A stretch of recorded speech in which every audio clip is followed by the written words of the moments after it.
Hello, my name's Phil Smith and I'm a freelance interpreter based in Geneva. My working languages are A, English with C's in French, German and Spanish. I trained as an interpreter back in the European Commission in the late 70s, in the days when they still had an in-house training course, the famous stage for those of us who remember it, and it was great. It's such a pity they got rid of it.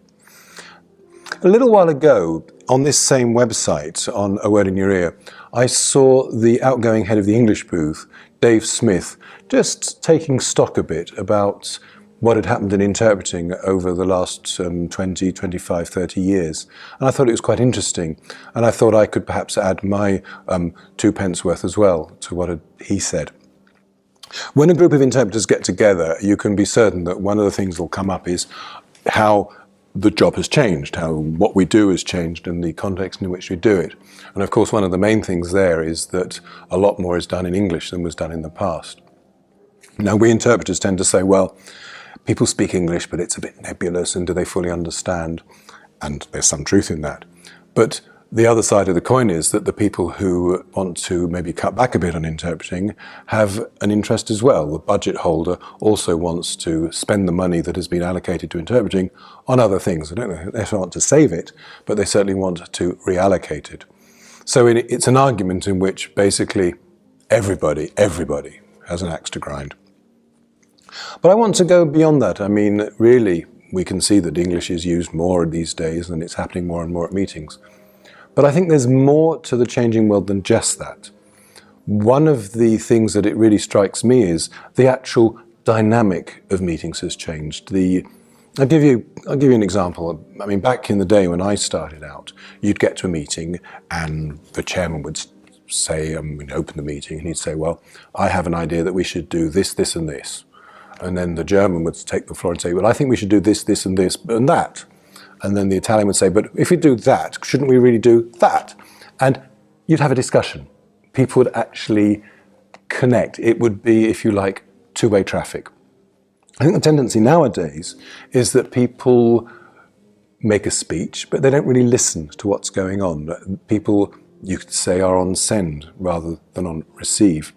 And of course, this is compounded by the fact that nowadays, with electronic communication, the delegates who are in the room receive the text from their capital, which could be the other side of the world. You get the impression sometimes that they've received it that morning, the way they kind of stumble their way through it. And it makes for a rather stultified delivery. Also compounded by the fact that some of them are doing it, have to do it, in a language which they don't master that well. So I think that is certainly one of the things that has affected our business. Of course, another thing that's changed these days is keeping the attention of delegates, because if you look around a room at any international conference that you go to, people will be playing on their phone, they'll be on the internet, they'll be reading the newspapers, they'll be, I don't know, writing erotic poems in iambic pentameter for all I know. So it is quite difficult to keep people's attention. Back in the day when we started, I mean, maybe people would nip out to the shops to do a little bit of crafty retail therapy, but that was about it. Nowadays, it's very, very difficult to keep the attention of delegates on the subjects in hand. Also, perhaps to some extent, the purpose of meetings has changed, given that we have these electronic systems of communicating with each other, given the amount of preparatory work that goes into a lot of meetings. The actual purpose of them is, at times, no more than to give a seal of approval to something that has been agreed previously.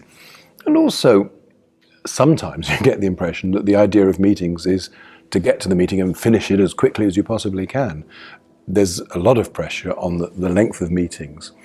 But it's a bit strange, really, because people want to bring down the time that meetings last, which they then do, upon which they then complain bitterly that they haven't got time to do all they want to do. So, go figure, as they say.